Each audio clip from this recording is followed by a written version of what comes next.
Hello, my name is Stephanie Irvin, and I'm going to have a conversation with Empish Thomas for Our Stories, Our Lives, an oral history project with the Georgia Libraries for Accessible Statewide Services. It is August 16th, 2018, and this is being recorded at the Georgia Radio Reading Service in Atlanta, Georgia. My name is Empish Thomas, and it's interesting how life journeys take you around in a complete circle. When I was 16 years old, I worked at a federal government agency called the Office for Civil Rights, Department of Health and Human Services. It was one of those federal government jobs that a lot of high school kids did during the summer and also during the school year for an internship where we worked part-time and went to school part-time. And I was a clerk typist. This is back in the 80s, so I'm kind of dating myself a little bit.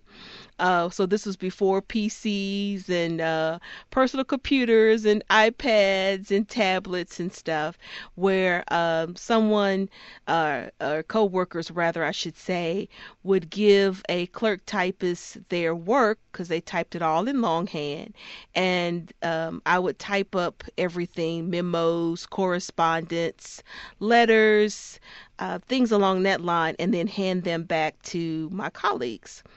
Well, in that position, I worked with civil rights investigators, and so I typed up investigative reports and things along that line. And I also typed up voluntary compliance reports, things in that area where people would voluntarily comply with civil rights laws, which is Civil Rights Act of 1964, Section 504, Rehabilitation Act, of things along that line. I had coworkers who were disabled. My supervisor was in a wheelchair. I had one coworker who had cerebral palsy, and I had one coworker who was blind. Now, you may be asking, why am I talking about all of that? Well, when I was 16 years old, I was totally sighted. I did not have any problems with my eyesight. I had no idea that later on, 10 years later, fast forward, I would be totally blind. It was just a summer job, and it was a great opportunity to be able to work, get valuable work experience, but I had no idea that that experience at that particular agency would help me as an adult and would further me along my life's journey later on. So as I said before, it's funny how life takes you a whole circle around in the different things that you deal with. So I really appreciate that experience, that time, the folks I worked with, because they really helped me later on in life. Now, fast forward 10 years later, it's 1995, 1996. I just graduated from college. I went to school in Tallahassee at Florida A&M University. It's May. May. I'm graduating in May. That's correct. Trying to remember when I graduated. And I just got my degree. I just got a promising job at a PR firm in Atlanta, Georgia. So I'm very excited about coming to the Atlanta area to work in my field. I got a degree in journalism, specifically in public relations. And so I'm moving here. I'm very excited, starting my career, starting my new life. I'm young, I'm single, I'm ready to go. And within 6 months' time of moving here, I start to lose my vision. It starts off kind of slow but kind of fast where I have problems with sunlight. I'm like Dracula. I can't deal with sunlight. I have to wear dark wraparound glasses. Even indoors, I have to keep the shades down, the curtains. I can't deal with indoor light. And my roommate is telling me, Empish, you gotta go to the doctor and see what's going on with your eyes. So I went to the hospital, went to the doctor's office, and they couldn't tell me exactly what the problem was, so they referred me to a specialist who referred me to another specialist who finally told me this is what you have. You have uveitis, which is a condition that causes inflammation in the back of the eye near the retina. Um, and we've got to get you some medication to get the inflammation down. I had never heard of this condition before, didn't know anything about it, had never had any problems with my eyesight prior to that time. Nobody in my family had any types of vision problems, didn't even wear glasses. So I was quite in shock by this development, but was glad that I had found a doctor who knew what it was and could give me some medical treatment. So I started this journey of taking medication, going to eye doctors, surgeries, low vision therapy, all of those kinds of things.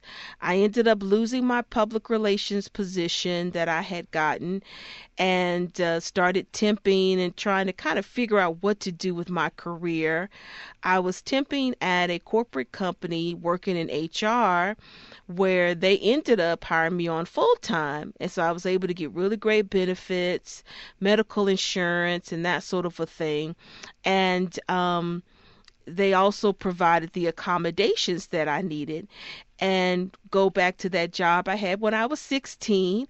I remembered those laws I used to sit and type all day when I was a clerk typist. That Section 504, that Rehabilitation Act, that civil rights laws. I remembered all of that, accommodations and things like that for people in the workforce. And I remembered that coworker that I had that was blind and the types of technology she used. Even though it was in the 80s, a lot of what she used at her job, I started to be able to use too. And I was able to share with my supervisor that I needed a CCTV, which is a closed captioning device, that I needed magnification on my computer screen, handheld magnifiers, special pens and dark line paper, even using a white cane, because that's what I saw her use. So I knew that a person with a vision impairment could work, could thrive, could live and function. I didn't know all of the things that she had done to do it, but I saw her do it every day when I was a teenager. So my supervisor, I was very fortunate to work in an environment where my supervisor and my employer as a whole were very open-minded to working with me and helping me to stay in my position at work. But my vision got worse. So those low vision devices, that magnification on my computer, the CCTV, those special pens and paper, it didn't work anymore. I'm magnifying my screen and I'm magnifying my screen and it's not working. And so now I'm having to go to my supervisor and say, hey, I need to go through a rehabilitation program. I need to take time off from work and learn more skills so I can come back to the job and continue to work. And she was still very responsive to that, very supportive of that. So I took off a year from my job and I went through a vision rehabilitation program where I learned how to use screen reading technology. I learned how to use a white cane. I learned some braille. I learned daily living skills. A mobility instructor came out to my job site, taught me how to catch the bus, how to get into my office building, how to get home safely from work, all of those kinds of skills so that I could be able to return back to work and keep working. I went through all of that, came back to work successfully. Then I got downsized. Well, actually, we all got downsized, so it wasn't anything personal. So then I'm out of a job, not sure what to do next. This is 1996, no, 1999. So I said, well, what do I do with myself? I was working. I'm now totally blind. I've lost all my vision.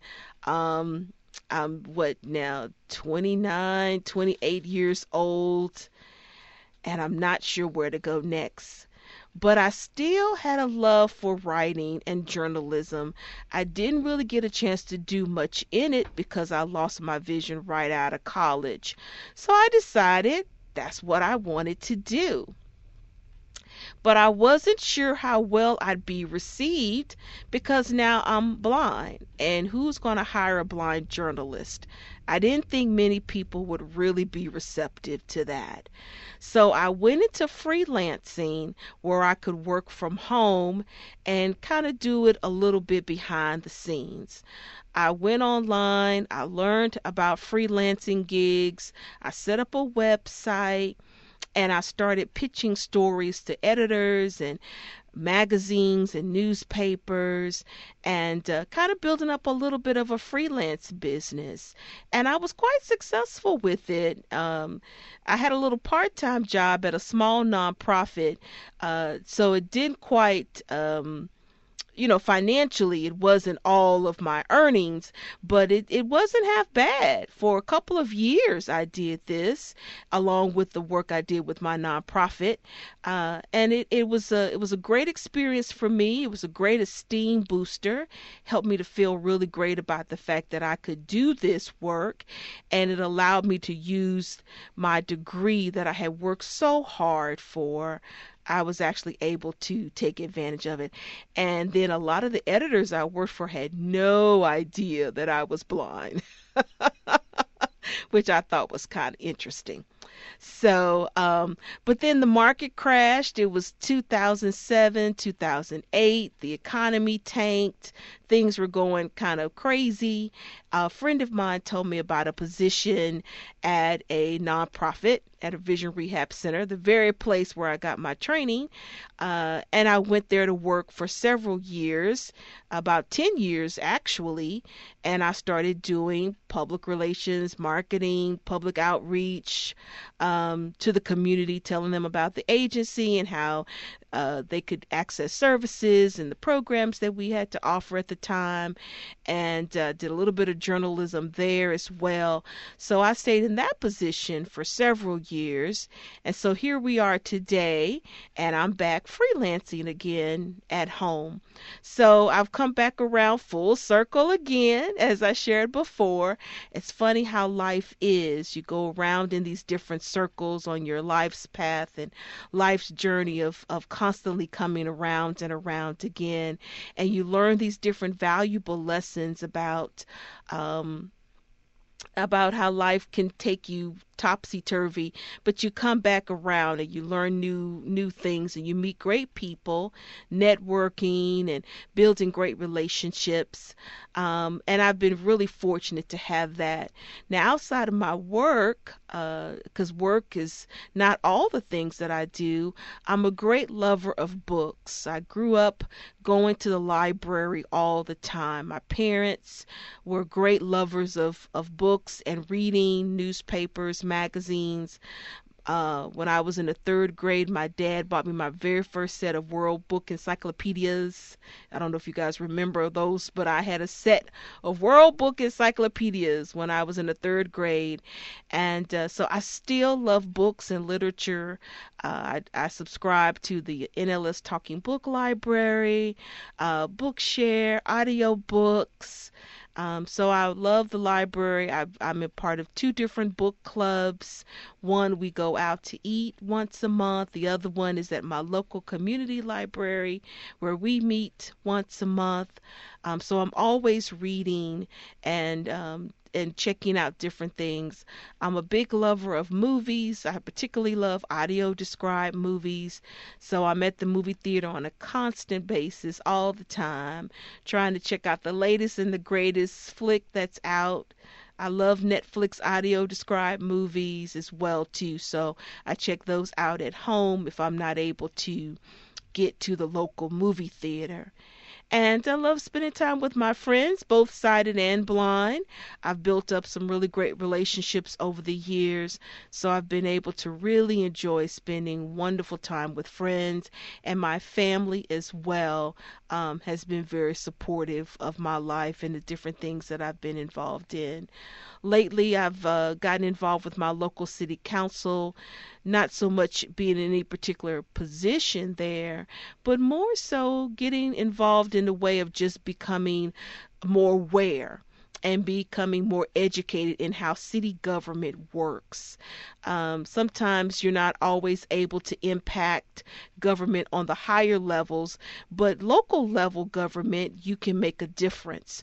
And so I've been able to get to know the mayor of my city councilwoman. I've gotten to know her and attend her meetings. We've had many conversations about changes that can take place in my city, and really making a positive role and a positive impact there, which has been really encouraging to me to learn more about how to advocate, educating myself on how local city government works.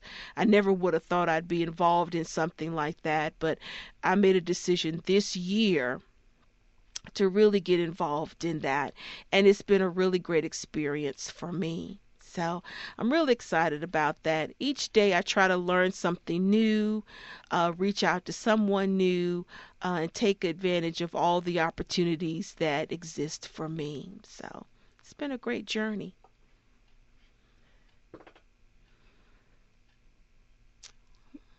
Well, thank you so much for sharing your story with us, Simpish. You're welcome.